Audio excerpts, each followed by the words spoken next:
to contribute to this debate and discussion on cricket in Kenya.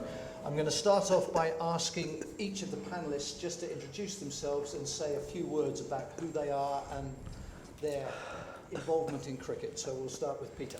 My name is Peter ONGONDO, former Kenya opening bowler, and also been involved in coaching from 1995.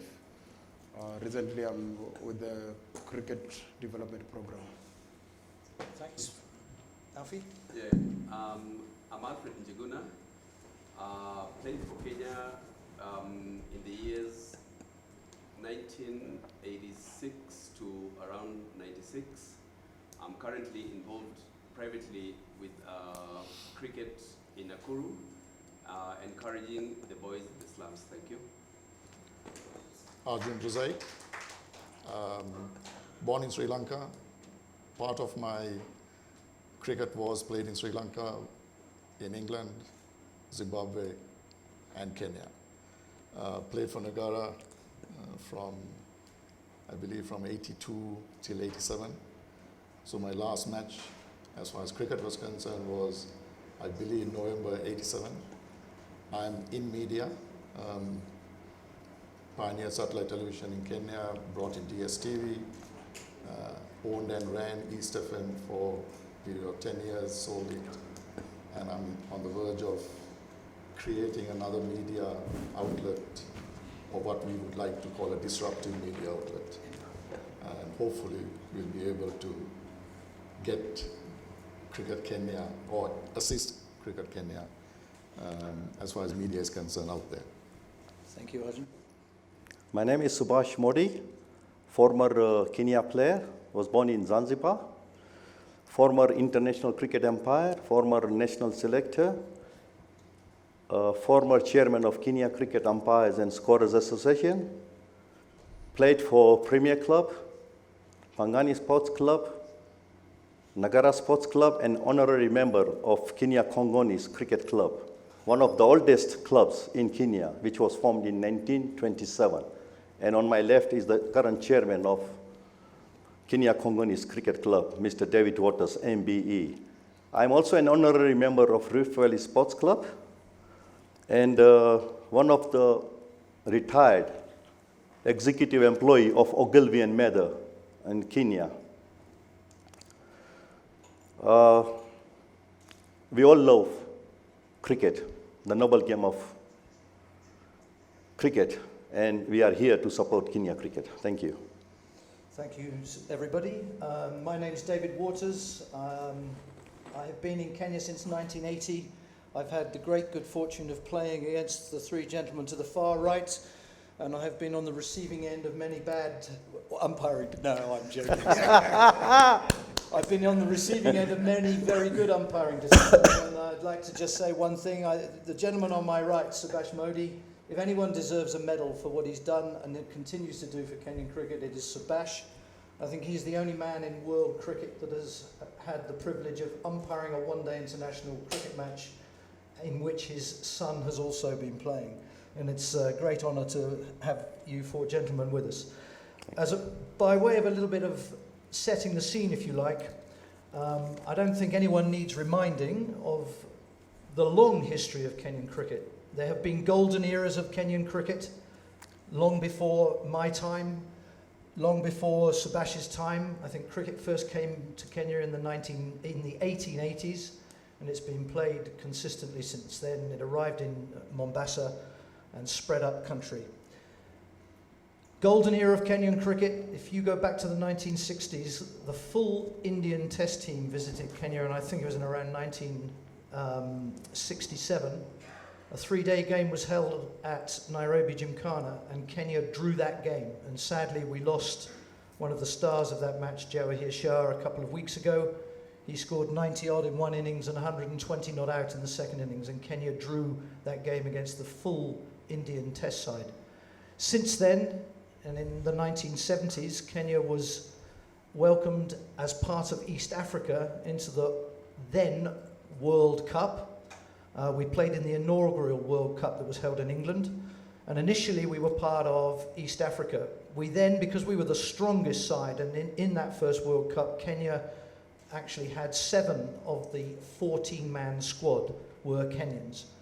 Because of the strength of Kenyan cricket, we went out on our own and became full one-day international status country in our own right.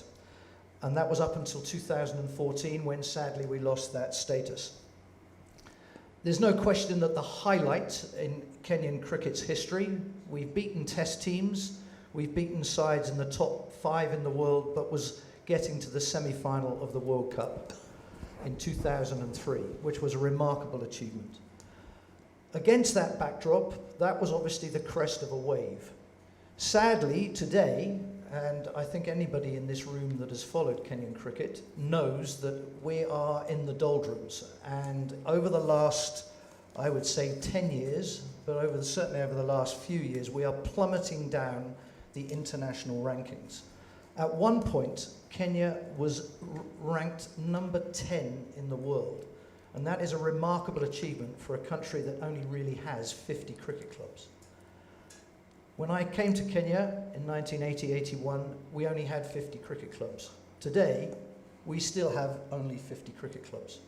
And yet, for a country with only a small population that plays the game, we managed to reach the semi-final of the World Cup against sides that come from a country with 1 billion people, most of whom are cricket fanatics. We find ourselves now probably ranked just above number 30 in the world and behind teams like Jersey. Now, there are more cows that live in Jersey than people. There are only 5 or 6 cricket clubs in the whole country, and yet we are ranked behind them. And by setting out that little bit of background for you, the questions that we are going to discuss and I'm going to put to the panel are in what, in their view, has contributed to the calamitous decline in the standard of Kenyan cricket. And so I'm going to start with Peter on my far right. Today we've encouraged people, the panelists and anyone else in the audience later on, to be completely honest. There is no point anymore in courting fear nor favour. If we're going to redress the balance, we have to be honest with ourselves about where our weaknesses and our strengths are. And so against that background, Peter, if you wouldn't mind kicking us off. Thank you. Yeah, I think basically it runs down to how we plan and run the game as a whole in this country. Mostly if you look at all the cricket boards of recent years, there have been a lot of short-term planning. And with cricket, how people come through, it needs a lot of long-term planning where you have to try and do talent search, then nurture the players coming up. At the moment, people do shortcuts. And as we are even now, even with the recent selection of players, you have seen we are still doing shortcuts. What happened with shortcut is, if for example we identify good players now, today, then we lose them along the way, and then the crop you have at the top stop playing. It means that you go back 10 years. So I think the structures that are there are short term. The people who want to run cricket have not planned at all. If you can access, for example, the last 8 years, which the elected officer are in power, and check what their strategic plan was. If you are going to tick the box of what they have done and what they have planned, I think there's none that will be ticked. Everything that they had planned was just kept there for election. After being elected, they don't follow their plan. So it's just like you're in office, you're being called the chairman, the chairperson, and that's it. Thank you, Peter. Alfred? Yeah, my contribution would be, I think the times have also changed. When we started playing as kids, the clubs were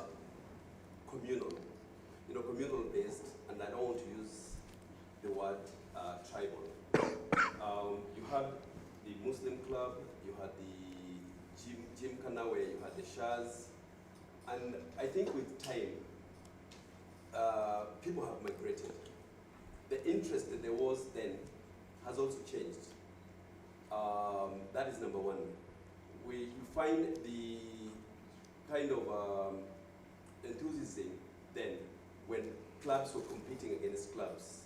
You know, like it was Gymkhana, Sir Ali Muslims against, that has dwindled. It's normal. And then number two, I think we also failed to capitalize on the strides that the Kenya team made while they're competing in the World Cup. We failed to invest in the structures. We never have probably something that called sorry, the word is running out of me. We don't have academies. We don't have academies where we can identify where the talent is. We identify the talent, put them through a system. Put them through a system that would be accommodated in an academy, identify the talent that we can move on further, probably to the national team, as opposed to just having so many kids playing and then, you know, not really getting what is demanded of at the national level. Okay, Afi, thank you. Arjun. Let me pose a question to your question regarding, you're saying, contribution to failure. Again, I'm just throwing it out there. When Kenya was probably number 9 or 10 in the world rankings, again, I'm just talking numbers here. There were probably maybe 20, 25 countries playing cricket actively.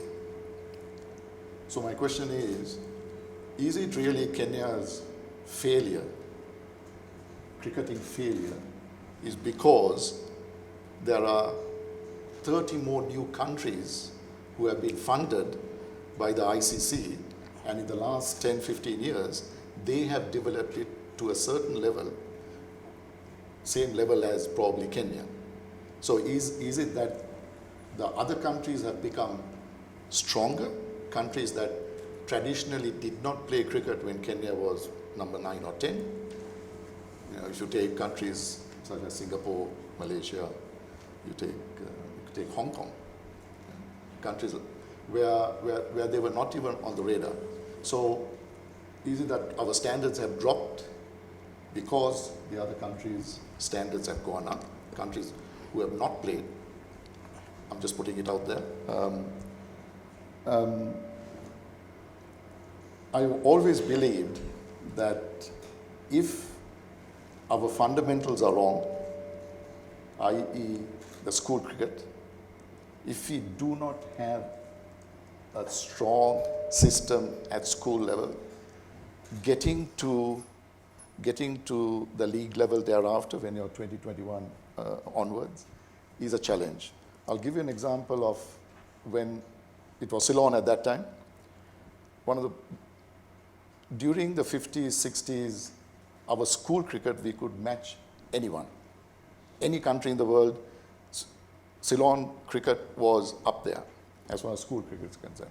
The problem happened is that economically, you leave school, you go into the workplace, you haven't got time to go and practice because you need to put, bread on the table for your family.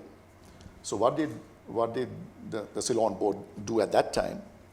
They went to the various multinationals and said, look, can you employ 3 of our staff, 3 potential cricketers?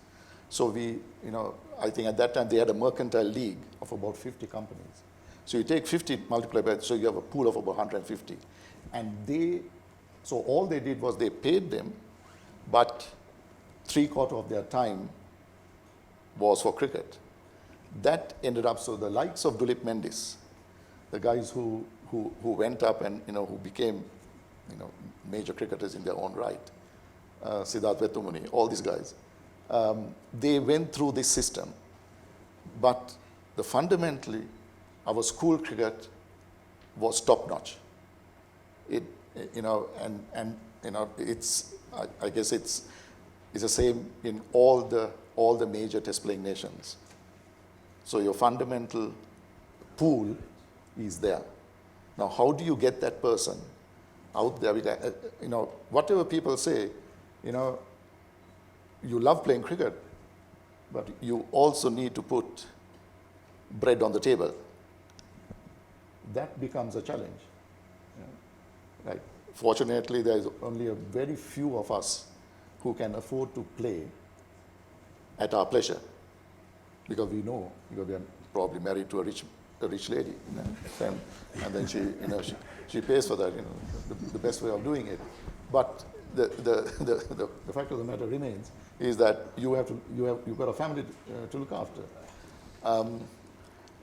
And off camera, I think there was a discussion where I said, look, maybe a way of looking at it is, let's go back to the basics and try and see. And I believe that you probably will mention what you're currently doing in terms of the root level. That's my take. Great. Thank you very much. Good start. Subhash. Yeah. Thank you, David. As we all know, Cricket Kenya is the only official ICC recognized cricketing body in Kenya. And Cricket Kenya can do a lot if they have transparency, accountability, and putting the right officials in right positions. It's very, very important, because as it was mentioned, cricket in Kenya started early in 1896 in Mombasa. Kenya had its ups and downs. A lot of success, celebrations, up to the year 2003. Some people say it has been a history, but after that history, mystery in cricket has started. As our respect in cricket has really, not our standards have dropped down, but our cricketing respect has also dropped down. We have lost many cricketing friends, not only in Kenya, East Africa, but all around the world. Why? Because we need transparency, we need accountability. Here people are fighting not for the system to promote cricket, but they are fighting against people to be in power for their selfish reasons. And I, personally, I observe a lot of things while I've been umpiring for nearly 40 years. There used to be time, we used to have cricket grounds full of people, spectators, family members, children who used to come and watch cricket. And those were the cricketing days of Kenya. As it was mentioned, the cricketing started with the communal clubs like Sarali Muslim Club, Premier Club, Sikh Union Club. We also used to have Europeans and Asians cricket matches. And those days, cricket was very competitive. People were not playing for money. I'm repeating, cricketers were not playing for money. They had heart to play for the noble game of cricket. They loved cricket. They used to practice 4 to 5 days in a week. Here, some clubs even they don't practice. They play Sunday to Sunday. So what we need, leadership matters the most. I've been discussing with many officials, cricketers. I think we have got too many breakups. My opinion suggests we should have one cricketing body in Kenya, and which should control cricket in Kenya. Having NPCA, having Kenya Cricket Umpires and Scorers Association, Coast Cricket Association, Rift Valley Cricket Association. These, okay, they have done their part. They have also promoted cricket to the best of their ability. But at the moment, things are falling apart. I'll give you a recent example of this year.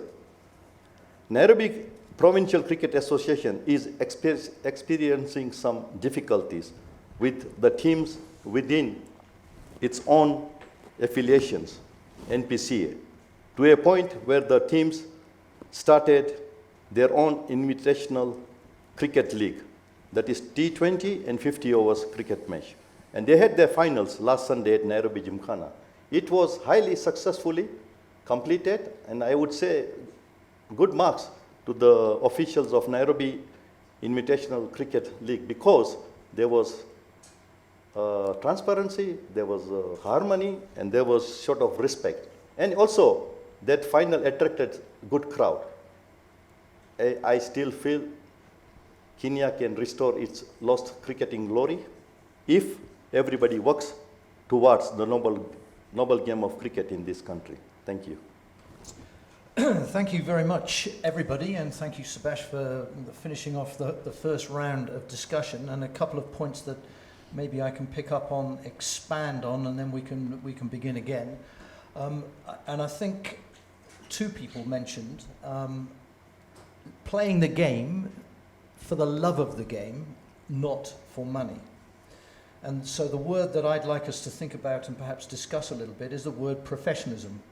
At the moment, well, certainly when we were in the top 10 in the world, we had a full professional squad. 17, 18, 19 players were paid professionally. And in those days, we would receive a substantial income to support our cricket from the International Cricket Council, several $100,000. As a result of the plummeting fortunes of Kenyan cricket, we are now in Division 2. And we only receive $50,000 US. I think I'm right in saying. Don't quote me on the figure, but I know it's substantially less than we used to receive because we're no longer in the main league of world cricket. As a result of that, we obviously have less money to run cricket in Kenya. However, we are still paying the squad of players that is representing Kenya actually right now, or will be today, they're leaving this afternoon, but were in Dubai last week playing in the qualifying tournament where we didn't qualify for the T20 World Cup qualifiers. We are still paying a squad of 16 or 17 players a professional contract up to December. And yet, those professional players, and I use the word professional lightly, when they got off the plane and they know that they've got a tournament starting this weekend that they've got to prepare for the next qualification, half of them didn't turn up for training, the coaches were on the ground, the administration was on the ground, and yet they're being paid a salary. And the word that has been used by two people here is accountable. And I'd like to throw that word out and the professionalism issue for us to discuss. Because if this was a business, if you were working for ARJUN's company or you were working for a bank or an insurance company and you didn't turn up to work, you'd get a letter warning you and then you'd be fired. And you wouldn't turn up to get a paycheck at the end of the month. So I would like to throw out to you guys whether you think, because we're in a league where no other team pays their players as professionals. In all the countries that are now adding on to the world, you know, you mentioned the fact that we've got a lot more teams in the world playing cricket. The UAE, who are about 5 or 6 places above us in the international rankings, most of those guys, they sweep roads, they're doctors, they're shopkeepers, and at the end of the day, they leave the office and they go to training because they want to play cricket and they want to represent their country. The reality facing Kenya now is we cannot afford professional cricketers. Do you agree with that statement? Peter? There are two issues about the issue of paying players. And I've got this notion that the difference now is most of the players, even the young ones that I coach around, join cricket because people get paid. And before it was like when we started playing, we loved the game so much, even we didn't know there was payment. So the payment came later, but when the payment came, the passion was there already. So the issue of missing training, for example, was nothing that was unheard of. When we started maybe training, we used to be ball boys, and we never got paid. We used to fight to get picked to bowl to Morris and Steve and them, just to bowl to them and then go home feeling happy that you have bowled to them. So before you got paid, the passion was already in. The downside now is that because I might say people just come and think, okay, let me just play cricket because I've seen people getting paid. If you play cricket for that purpose, then you lose the track because you don't have the passion, you don't have the drive to wake up in the morning and come for the nets. Well, I coached Kenya with Thomas for 2 years. And one of the things that we told ourselves is when Kenya was picking up is when people were working hard. So what we did is we called the players and told them we'll start the training at 7 for extra because the training was to start at 9:30. So every day as coaches, you're there at 7 and then you find only 3 players and the same players, the Shem was there, Rakeb used to come, and Nelson. The rest, you have to push them. You have to, if they come, again, if they come, they don't come willingly. So I would say also that affects our performance because you can't push somebody to work hard enough. They have to know that they're being paid for it. It's their bread and butter. If you work harder, the good thing is cricket, if you work harder, you get more pay. If you qualify for Division 1, then you get more games anyway, and then you get more pay anyway. So the issue you're touching, it's there, it's live. Unfortunately, it's 70% of the players have to be pushed. So that also is affecting the performance right now. Thank you very much, Peter. Before I go to Alfie, just one thing that we mustn't forget is that cricket is a game that's played by women as well as men. Yeah. We're going through a selection process for the women's national team at very short notice right now. The men's team is leaving probably as we speak. They're at the airport ready to catch a plane to Dubai in preparation for the World Cricket League's next round of World Cup qualifying fixtures for the 50 over World Cup. We have a series of 5 matches next week, or just at the end of next week, and then we play those same teams again in August next year, and then we play those same teams again in 2021. But the reason I mention women's cricket is very important, and it's a story that you've just told about men's cricket. And I know this for a fact because I employ 2 or 3 of the ladies' national side in the character development charity that I run. And the women's cricket team train from 6:30 in the morning until about 8 o'clock in the morning at Sir Ali, they used to at Sir Ali Muslim Club, because none of those players are professional cricketers. And those girls then come on and do a full day's work.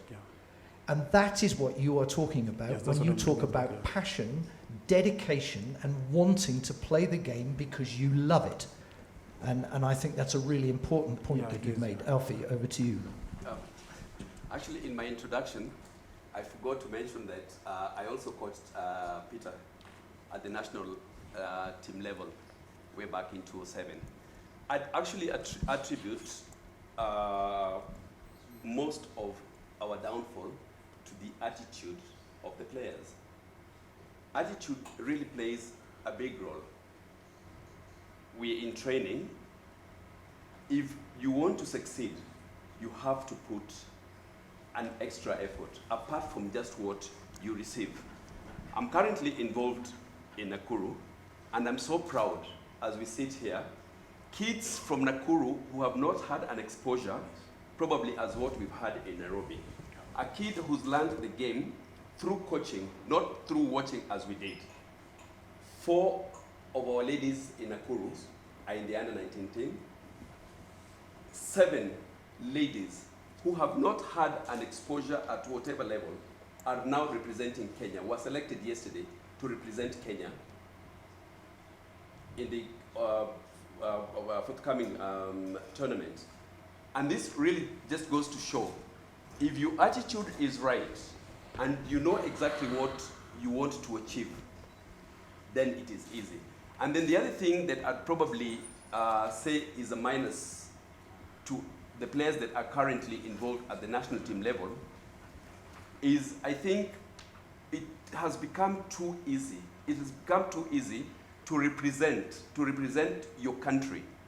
That if somebody is not available today, we just pick on any other person.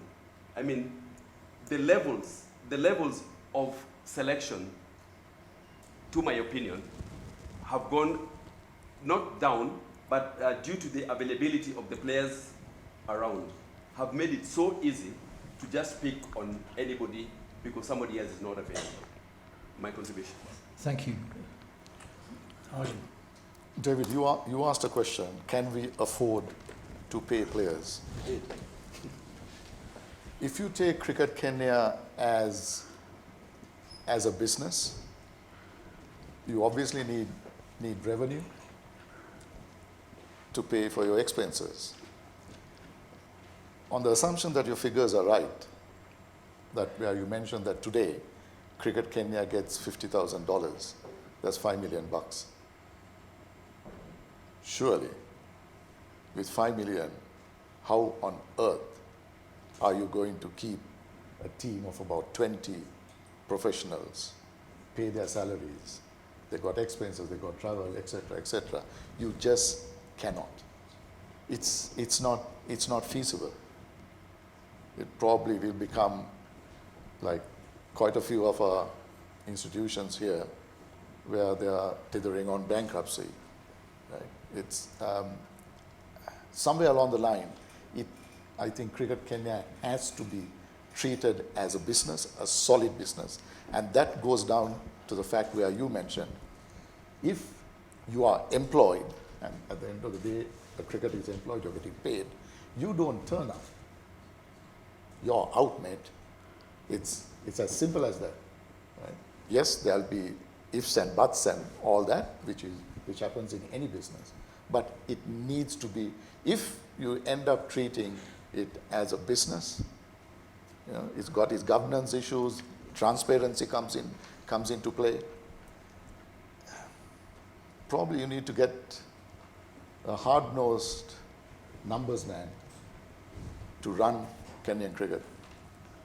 Because money, the talent is there. There's no, the time that, Alfred was playing, majority of the guys, the time that you were playing, the majority of these guys were naturally talented cricketers. They didn't go through, we didn't have a school system that pushed these players. Right? Majority of them used to live in or around the clubs. So my take on this is, can we afford to play players today? Absolutely not. It just doesn't happen. Thank you very much. And before I go to Subhash, I actually think it's a misunderstanding of the word professionalism. Because when you talk about the word professionalism, you've got to understand what it means. And what it means is it's an attitude and it's an approach. But it's also hard cash. So if I'm a professional tennis player, and as a result of my skill, somebody sponsors a tournament, and now you can relate this to cricket. When you play for India, there are billions and billions of dollars that flow through Indian cricket. So the skill levels of the players result in people paying money into a pot that is then distributed to the beneficiaries, the players, because they deserve it, because their talent and their performance deserves it, but also it allows the organisation to do everything else that it does. And the most important thing in my mind, and we're going to come on to that in a minute, is junior cricket, is schools cricket, is the provision of facilities and the opportunity for children to play. They're not interested in money. They want to play anything. And if you provide an opportunity for girls and boys to play something, whether it's cricket or crochet, if you provide them a teacher with a ball of wool and a couple of needles and professionally coach them, they'll be interested because you're giving their minds and their bodies something to do. And it's the same with cricket. But the word professionalism is completely misinterpreted in this country with cricket. Because people turn up to get a paycheck, but they are not professional in their attitude. If you're a professional cricketer in one of the main cricket countries and you don't turn up to nets, well, you wouldn't have even been selected in the first place. But you don't have to have a coach to tell you to train. You train on your own because you want your improvement, your performance to improve so that you get selected. And something that Alfie has said earlier on is one of the biggest problems, and I have been involved in picking the side for a number of years, on and off, and I'm now back on again. The problem is that we have such a small pool of players that they know, some of these guys, that they're going to be selected because there's no one else to take their place. So the selectors and Kenyan national cricket, and ladies as well as men, we are desperate for a bigger pool of players from which to choose. So that if I'm not performing or my attitude is rubbish, then don't pick me, because there's someone else knocking on the door that wants my place. And that is the key to successful sides. Subhash, I'm stealing your thunder, but No I'm sure you problem. have something to say. Yeah, couple of things said. One was discipline, players' performance, sponsorship. You see, if players, they perform, then everybody from all part of the world, people will be coming to lend their helping hand. If a team which was knocking the door of test status and suddenly it goes down, loses its one-day international status, goes to, from Division 1, goes to Division 2, from Division 2, goes to Division 3. How do you expect sponsors to come forward? How do you expect officials of Cricket Kenya to come forward and say, players, we are here for your welfare? I think it is, well, I think players, you know, I always believe in one thing. We are responsible for our own actions. If we do not perform, do not expect lollies and cakes and goodies. You perform, play for the country, and have love for the country. When, you know, you should take pride. When you are playing for country, you take pride. Like other day, we were beaten by Nigeria, a team we have not heard about. Kenya have played nearly 154 one-day internationals. And today, look at our status. Okay, even we don't have unity within the cricket national team. If 3 players come to practice in the morning at 9 o'clock or 6 o'clock in the morning, the rest, who is to be blamed? The person in charge of the cricket team must be blamed. We need proper documentation. How is team performing? Team manager must write proper report. When a team comes back from overseas, from tournament, when a team has performed so poorly, there should be an investigation. Why did the team did not perform well? Kenya, taking PNG, they were 19 for 6. All of a sudden, they go to score 110 or 120 and we lose the game. Was there any inquiry? Was there any investigation? Why we performed? So I'm coming back to that, what you call, in loses, they don't care. We are getting our allowances. I think that's not. I think Kenya players, if they perform, they will get all the lollies, their welfare will be taken care of. And I think, as Alfred said, attitude is very important. David, you said, professionalism, they got to perform. You see, if you don't perform, how would you, what you call, elevate a player? Like umpires, you know. I've been umpiring for nearly 40 years. If I see there is a talent in this umpire, I write to my umpires association, okay, and say this umpire needs to be elevated to the full membership. He should be in the African panel, and then he can go to ICC panel. This is how everybody wants to grow. And when you grow, those incentives come automatically. So, Kenya players, now the ball is in your court. You perform, and you will be taken care of. Thank you. Thank you, Subhash. I'd like to move on to what I think is actually the most important aspect of what is the future of Kenyan cricket. So we've talked about the past, where we've done well, and now the reasons why we're not doing so well. Well, what are we going to do to put it right? And one or two people have alluded to that by saying we need structures and accountability and all those things. Those things are really important. Alfie mentioned earlier on that we lost an opportunity when we were riding a wave of international success, and money was flowing into the game in this country, millions and millions and millions of dollars, make no mistake, with TV rights and all the rest of it. And we put all of that money, it all has been squandered, or where it's gone, no one seems to know. But the one thing that we didn't do is earmark 10 cents of every shilling that came into Kenyan cricket for junior development. And that is the reason, and I think it is the biggest threat to Kenyan cricket, and I've said this 30 years ago and I'm saying it again now, if you don't invest in junior cricket and facilities, then there is no future, because you still have the same pool of players. We only have 50 clubs still to this day. The future is schools cricket, and it is getting children, and I know you are very much involved in it, Peter and Alfie, as I am in Nairobi.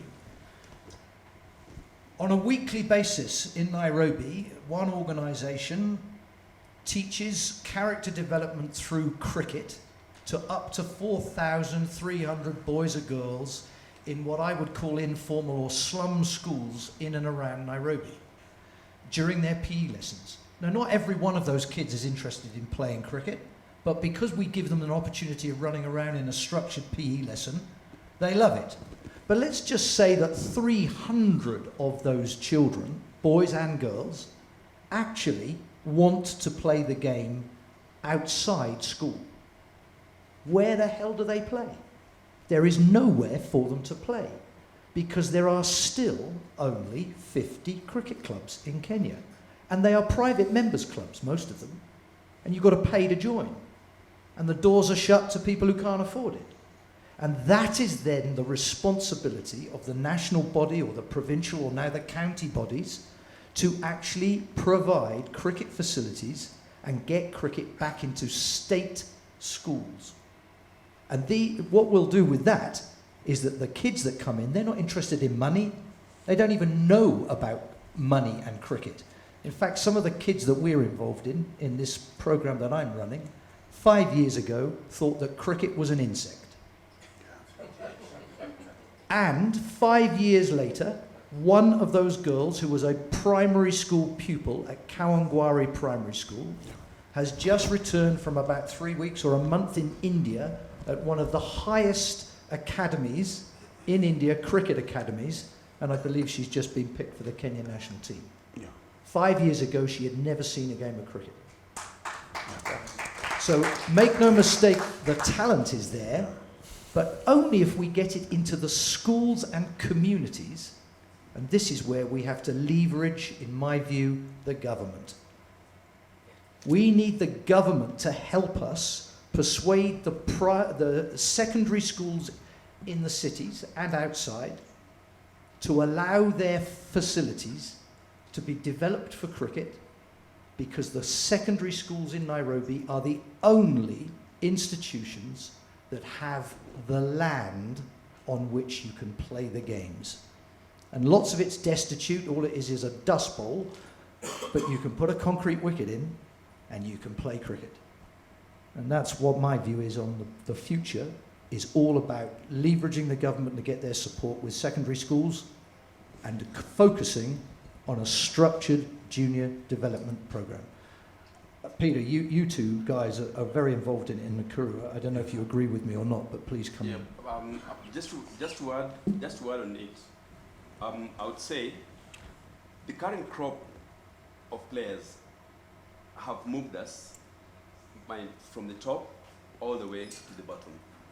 What we have to agree as a country now is, and I'm not writing off most of the players, is we have to now bite the bullet and say, let's go back to our basics.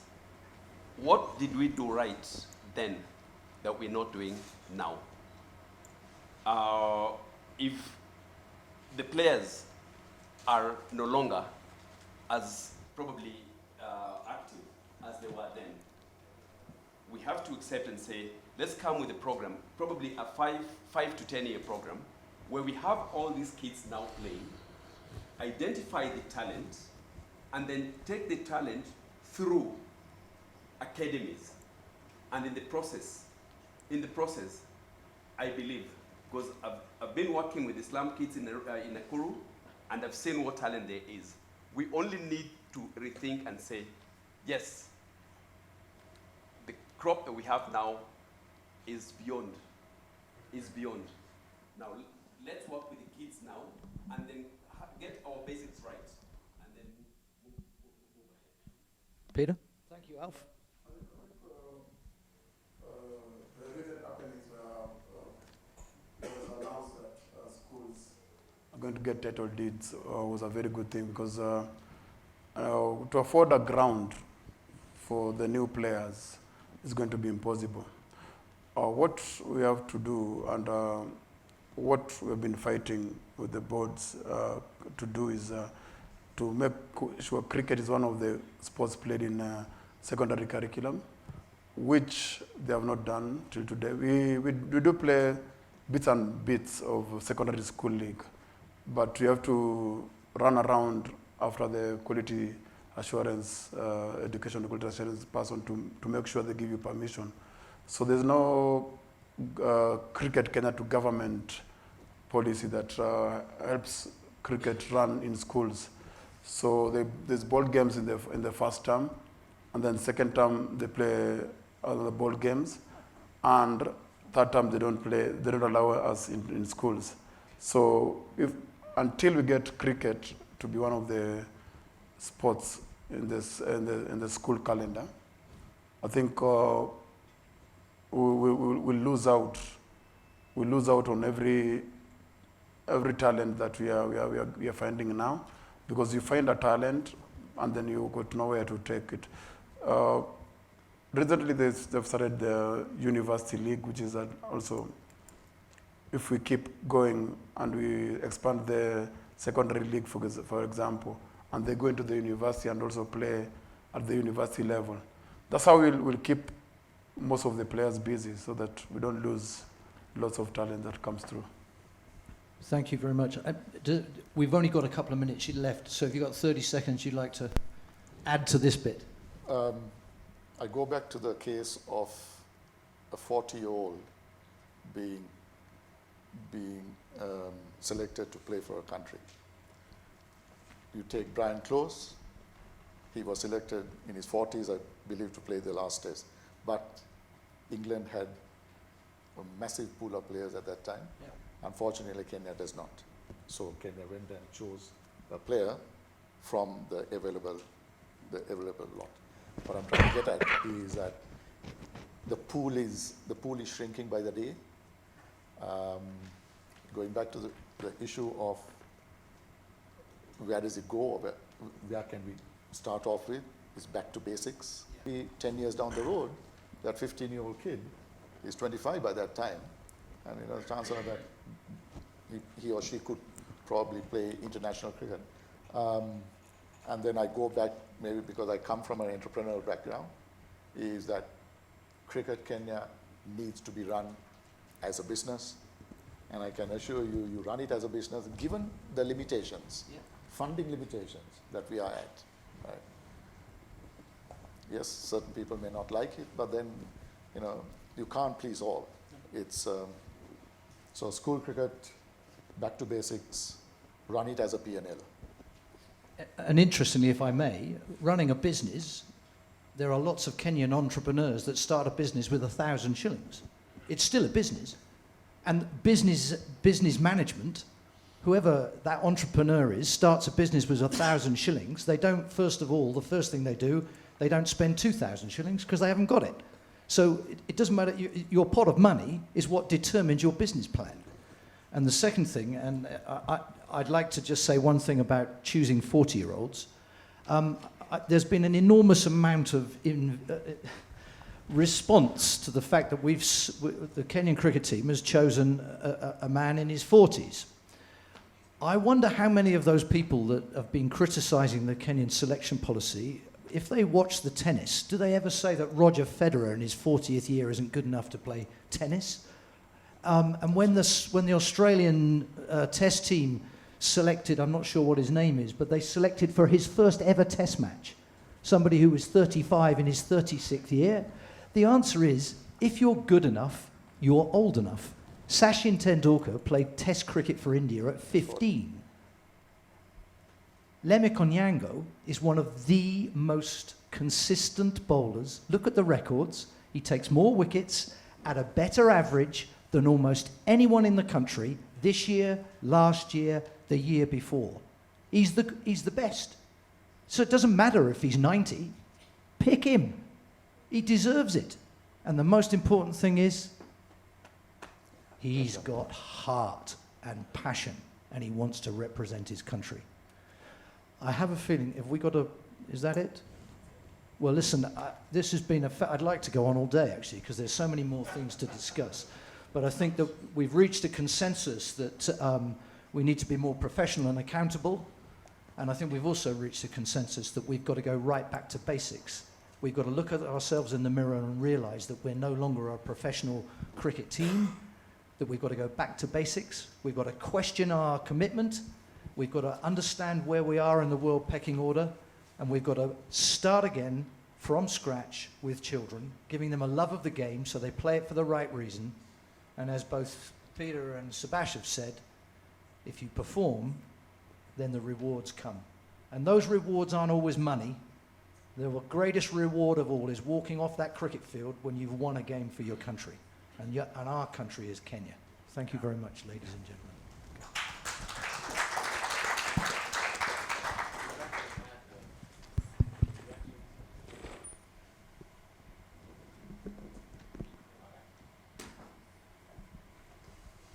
We've actually had a lot of comments on our Facebook live stream on this particular panel on cricket in Kenya. Sam Parker says, you need an organization who are not corrupt, who have the passion, dedication, and commitments to promote the game without having to fill their pockets, go back to amateur status. We also have comments along the lines of, if Cricket Kenya elections were held, is the board that's in place currently legal? Because if all the Cricket Kenya clubs boycotted that election, is that board currently there actually legally selected? Then we also have Rajab Ali who's saying, why is selection process left at the last minute? It has happened many times, why? And in general, Shakil Vayani says, what is the future plan and structures being put in place to manage the cricket in Kenya? Who will oversee the effectiveness of the executive board? As you can see, this conversation is being followed not only here in Kenya, but also globally by very many lovers of cricket in Kenya. And with this, I will introduce somebody in the audience who is a cricket lover, somebody who has written about cricket for, I think, the last 20 years in the Standard newspaper, somebody who came all the way from the outskirts of Nyeri for this particular panel today. His name is Mr. Colin Macbeth. Thank you. Thank you very much. Colin, please stand. Please recognize this gentleman. In addition to writing for The Standard, he writes for The Cricketer, which is a publication based on cricket in the United Kingdom. And with that, I shall now proceed to a short Q&A session, if that's okay with the panel. Is that okay? Yeah. Okay, thank you. Questions? Any questions? Media questions? Hi. My name is Kerry, and I'm a writer. So I think I'm really curious about is, and none of the people here have mentioned it, when I was at Swami last Sunday for the match, something that was very curious to me is that the utter absence of black faces in the pitch. Not on the pitch, in the stands, right? This perception of cricket in Kenya as being, face it, a rich Mohindi sport, right? And so you have like for instance, Peter and Alfie started playing cricket because they were right next to Sir Ali, right? And you have all these guys who know nothing about cricket because like the idea to black Kenyans that cricket is first of all for rich people, secondly for like Asian people. So how does cricket in Kenya change this face of it? Like how do we change this perception of cricket? I think the thing is the cricket started in Asian clubs, and the perception that Asians don't involve Africans is wrong, because I think all the clubs, if you look at, I would pick Gymkhana, for example, Swami Premier, Simba, just to pick a few. What they do is they have opened up their clubs for any upcoming players. if you go to Gymkhana, August, they have Starfield tournaments where they get people from Kaongware and Ruma and most of the slums. The issue comes when now you need to buy cricket equipment, and most of the parents shy off because it's expensive. Some of the schools that we try and introduce cricket to, the first perception is that they hear cricket bat is 20,000, for example, and then they think, why should I get into such sport where you'll buy a cricket bat for 20,000? Whereas if you buy a football for 900 bob, 22 people play. So that's why most of them keep away. If I may, I think that is another of the greatest threats to the game of cricket, not only in this country, but elsewhere too. It's the cost of the cricket equipment. Yeah. You know, everybody wants to have the same bat as their international hero. Yeah. You go to an under-15 game in a little village in Cardiff. I turned up and watched an under-15 evening game. All the mums and dads turned up. There were two matches going on, girls on one side, boys on the other. And every one of those kids had a cricket bat and a bag and a helmet and pads and gloves and this and that. It must have cost a fortune, and it's one of the biggest threats to the game. Yeah. And it's not you missed out one Premier League club that actually doesn't, and that's Congolese. We only have one non-African cricketer in our Premier League side. Yeah. And we have several also that play on our B side. But what you said is correct. It is a perception that it is a game for the elite. And unfortunately, you need to have the cash to be able to buy the equipment. But it goes back to my first point about the number of cricket playing clubs. It is nobody's fault that Sir Ali Muslim Club is a private members club and you have to join it. And if you're a member, then you can get selected. Yes. So if you are a member of a private club, you join that club because you like its ethos. And also that club likes you as a member and they allow you to become a member. So the only way of getting round this, if you feel that your people are being excluded, is to start your own clubs. But let's be realistic. The side that got us to the semi-final of the World Cup, if you look at the ethnic background of the side, the best players were all Kenyan Africans. And the majority of the national side and the national squads for the last 20 or 30 years, I think you will find, and you must correct me if I'm wrong, I remember when I first came here, there were only 5 Kenyan Africans playing cricket in 3 divisions of Kenyan cricket. Within 3 years, Swami Bapa won the first division, and over half of that side were Kenyan Africans. And it's from the early 80s that the demographics of Kenyan cricket has changed in regard to the selection and the number of people that are playing the game. But your point is a really good one. It's a question of access and accessibility of the sport to the ordinary people. Yep. And that is a real problem, I'm afraid, for our sport.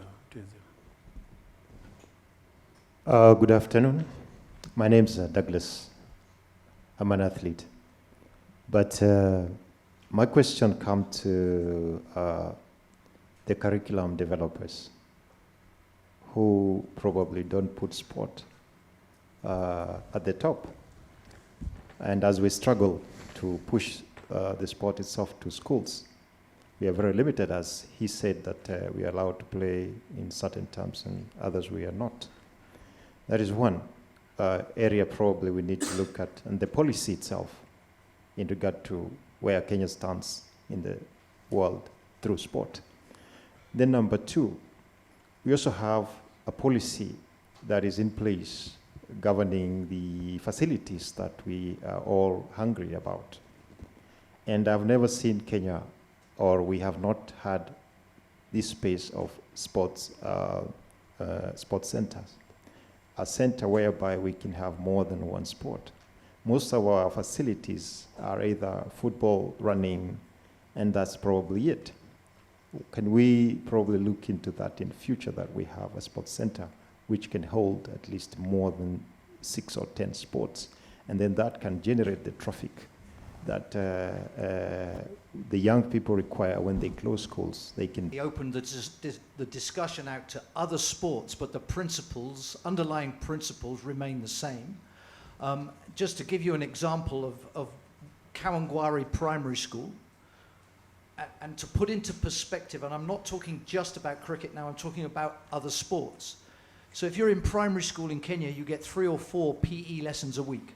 One of them 2 years ago was taken away for life skills, which was a very good step forward. But they didn't provide a curriculum, and they didn't give any training to the teachers to teach life skills. So essentially the kids just sit in the class. But when they do get a PE lesson, and when my team of coaches go there, they have 120 children in one class. They don't have any facilities or resources to do academic subjects. So in the pecking order of things, sport, sadly, comes right at the bottom. And here is the ultimate irony in Kenya. Sportsmen and women are the greatest ambassadors for this country that we have.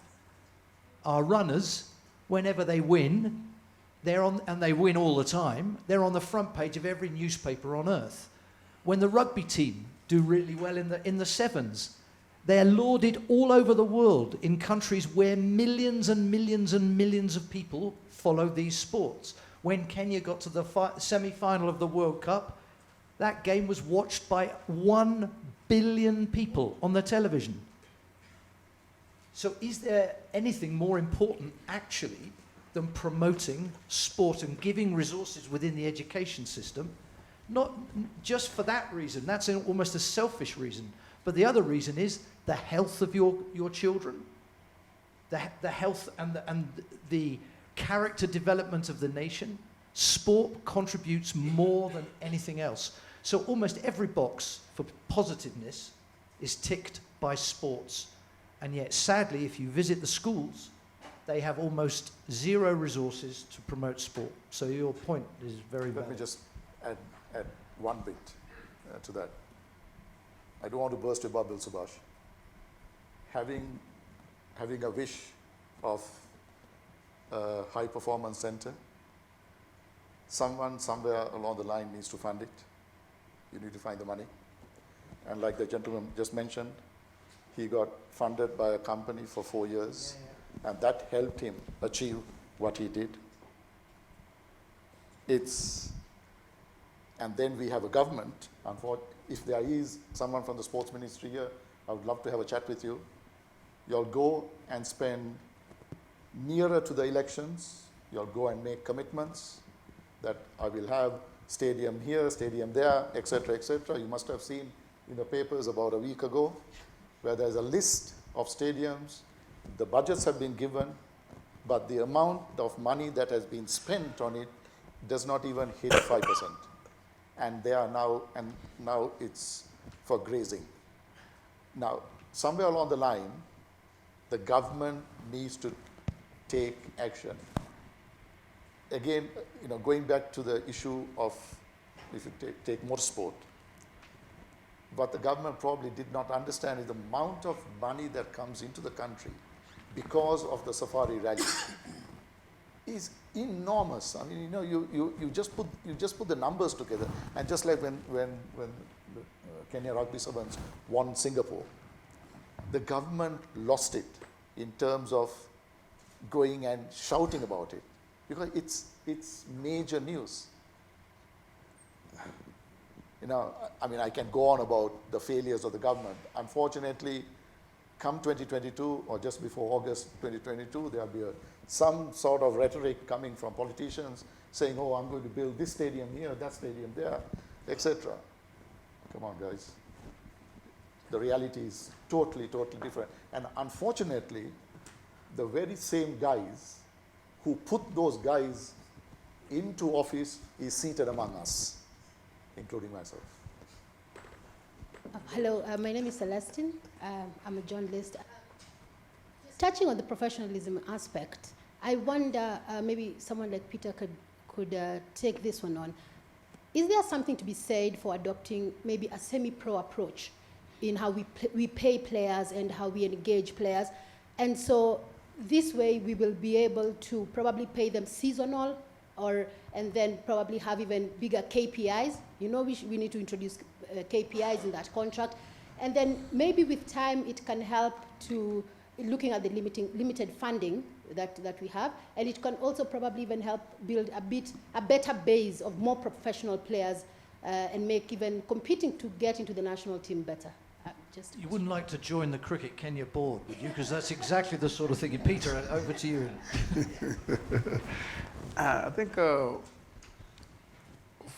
first thing that comes out with the semi-professionals, it comes back to the commitment again, because I played at SUBHASH. People don't know why they won the last league.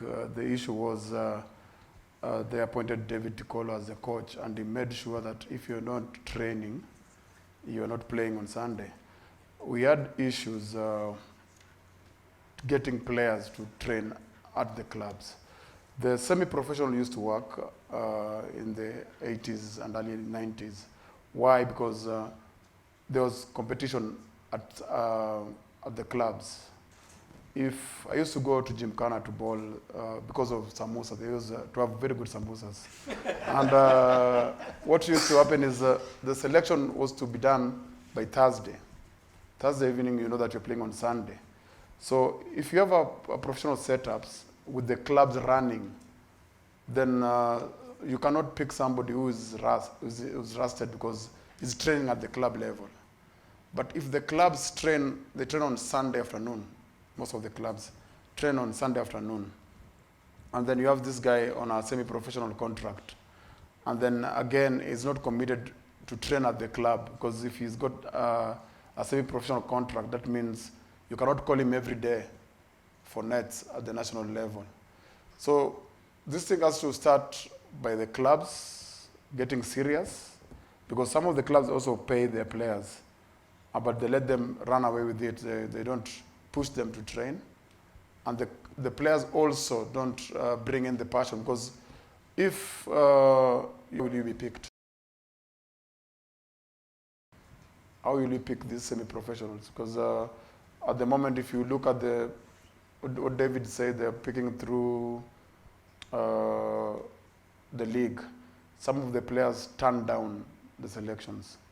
You select guys like Rajesh Budhia, who's been performing very well.